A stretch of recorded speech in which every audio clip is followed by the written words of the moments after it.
There are several classes of medications used to lower blood pressure, okay? These include diuretics, angiotensin-converting enzyme inhibitors, angiotensin receptor blockers, calcium channel blockers, and beta blockers. Each class works through a different mechanism, okay?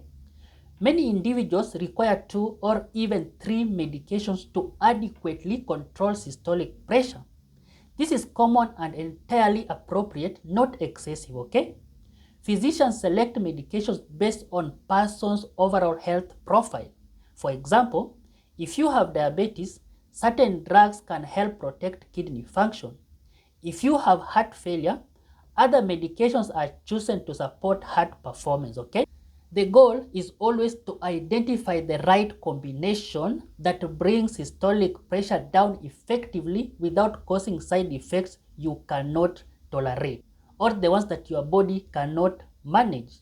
If a medication causes dizziness, triggers persistent cough, or leads to any other concerning symptoms, inform your doctor. Do not simply stop taking the medication on your own, okay? It is very essential for you as a patient to go to your doctor and request or ask for other available options, okay? Because there are many different medications available and almost everyone can find a treatment plan that suits them, okay? And here is a point that is absolutely essential. Once you begin taking blood pressure medications, you cannot rely on occasional readings at the doctor's office every 6 months and assume everything is under control, okay? Home monitoring is very, very essential and necessary. Please adhere to that. Invest in a reliable, high quality blood pressure monitor, okay? When starting a new medication or adjusting a dose, measure your blood pressure in the morning and in the evening for the first week, okay? Well, after your reading stabilized, continue checking at least once a week. Record your numbers and bring that log with you to your medical appointments, okay? This information is extremely valuable and allows your doctor to fine-tune your treatment. Some individuals experience what is known as white coat hypertension. This is where blood pressure readings are normal at home but rise in the doctor's office due to anxiety. Others have the opposite problem. This is called masked hypertension. In this case, blood pressure appears normal in the clinic, but it is elevated at home, and this situation is often more dangerous, okay? Well, home monitoring helps identify both of these patterns. It gives you and your healthcare provider an accurate day-to-day view of how your blood pressure is truly behaving, okay? Now let me address a comment I hear all the time. People often say, but Nicholas, my father lived into his 90s with high blood pressure and never took a medication. Why should I? The answer to that question is survivorship bias, okay? For every individual who lives a long life despite untreated hypertension, there are many others who suffer fatal strokes or heart attacks in their 60s or 70s, okay? Their stories are never heard because they are no longer here to share them. The scientific evidence is overwhelming. Treating elevated systolic blood pressure saves lives, okay? It reduces risks of stroke, it lowers the likelihood of heart attacks, it prevents heart failure and kidney failure. The number needed to treat to prevent a major cardiovascular event is relatively small, okay? In practical terms, treating about 15 to 20 people over a 5-year period can prevent one stroke or heart attack, okay? Those are very strong odds for a medication that is generally safe and well tolerated, okay? Another comment I hear frequently is, and I quote, "I feel fine, my blood pressure is high but I don't have any symptoms. Why treat something that isn't causing problems?" End of quote. The reason is simple. By the time high blood pressure produces noticeable symptoms, serious damage has already taken place in your body, okay? Strokes occur suddenly. Heart attack strikes without warning. Your body does not gently alert you that systolic pressure has been too high for too long. In many cases, The first sign is the catastrophic event itself. This is exactly why hypertension is referred as the silent killer. It does not announce its presence. It works quietly over many years, damaging blood vessels, weakening the heart, and laying the groundwork for life-threatening events. Waiting until symptoms appear means waiting too long, okay? I also need to address particularly dangerous myths. Some people believe that blood pressure naturally increases with age and that it should not be treated. They assume that lowering blood pressure in older adults does more harm than good, worrying that reducing it too much will decrease blood flow to the brain and lead to false dizziness or confusion. This belief is largely incorrect. Yes, caution is required when lowering blood pressure in very frail older adults, and pressure should not be reduced too quickly or to excessively low levels. But for the vast majority of people over the age of 60 years, controlling blood pressure provides substantial benefits, okay? The Hypertension trial specifically examined individuals over 8 years old with hypertension. The results were very clear, okay? Treatment reduced the risks of stroke by 30% and lowered overall mortality by 21%. Managing blood pressure in older adults does not harm them, it protects them. The key is thoughtful treatment, careful monitoring, and appropriate dose adjustments, okay? So let me bring everything together with clear practical steps you can take, okay? If you are over 60 years, here is exactly what you should do. First, know your numbers. When was the last time your blood pressure was checked? If it has been more than a month, have it measured this week. If you don't own a blood pressure monitor, get one. They are affordable and easy to find, okay? Choose a device that has been validated for accuracy. Second, focus closely on your systolic reading in particular. If it is above 130 and especially if it is over 140, you should have a serious discussion with your doctor about treatment options.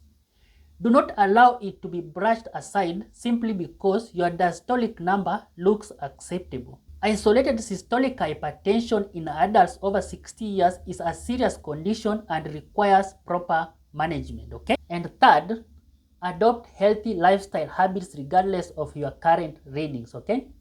Even if your blood pressure reading is within normal range today, this habit helps keep it that way long term, okay? Cut back on sodium, maintain a healthy body weight, stay physically active, drink alcohol in moderation, actively manage stress. These are not option extras, they are the foundations of blood pressure health, okay? Fourth, if your doctor prescribes blood pressure medications, take it exactly as directed. Set reminders, use a pill organizer, build it into your daily routine. Skipping doses causes blood pressure to fluctuate, and those swings can be more harmful than a consistently mild elevation, okay? Consistency matters. Number 5, continue monitoring your blood pressure at home and keep written records, okay? This puts you in control and provides your doctor with accurate, meaningful data to guide your care, okay?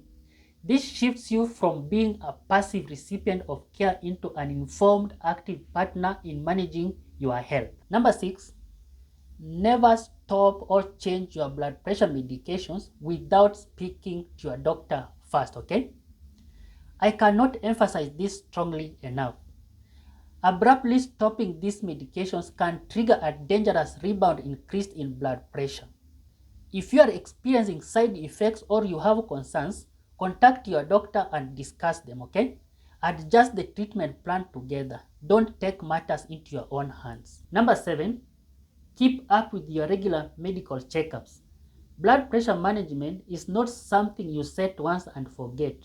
Your needs evolve over time. Kidney functions can change. New medications may be added. Your blood pressure regimen may need adjustment, okay?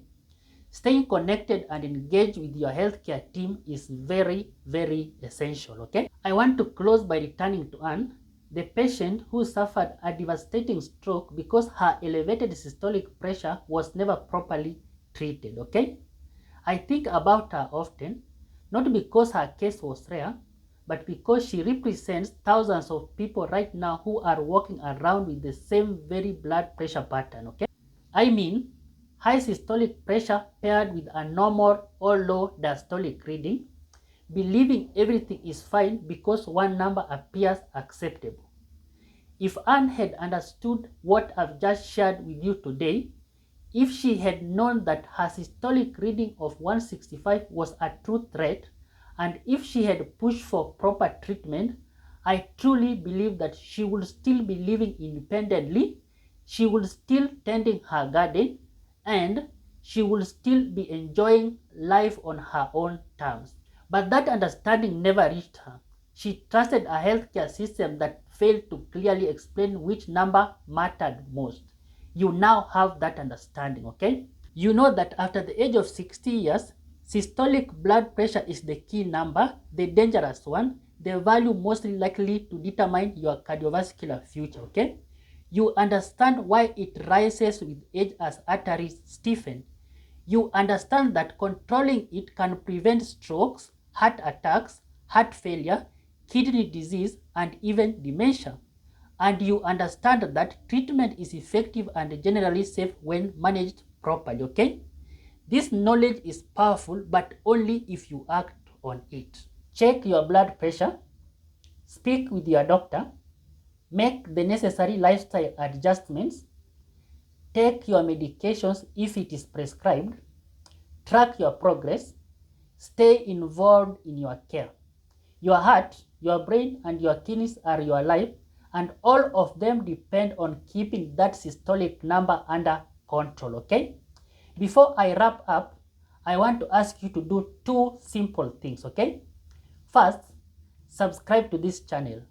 I am dedicated to providing clear evidence-based health information that cuts through the noise and gives you what truly matters, okay? Second, share this video. Think about your spouse, your friends, and your siblings. How many people over 60 do you know who check their blood pressure and focus only on the bottom number? How many have elevated systolic pressure and don't realize how dangerous it is? Sharing this video could genuinely save someone's life, okay? And finally, leave a comment and also share your blood pressure story, okay? Were you surprised to learn that systolic pressure becomes a greater risk after age 60? Well, have you been having a hard time getting your blood pressure under control? What questions are still on your mind? I read every single comment, okay? And what you share helps me create content that truly serves you. Your heart has been working faithfully for more than 60 years, beating every second, billions of times over a lifetime. It deserves your care and your attention. Bringing your systolic blood pressure under control is one of the most powerful steps you can take to protect it, okay? Don't let that top number trick you into thinking everything is okay when it is elevated, okay? That number matters. It is the one you need to watch closely. It is the dangerous one. And now you know. Stay blessed and I'll see you in the next video. Bye.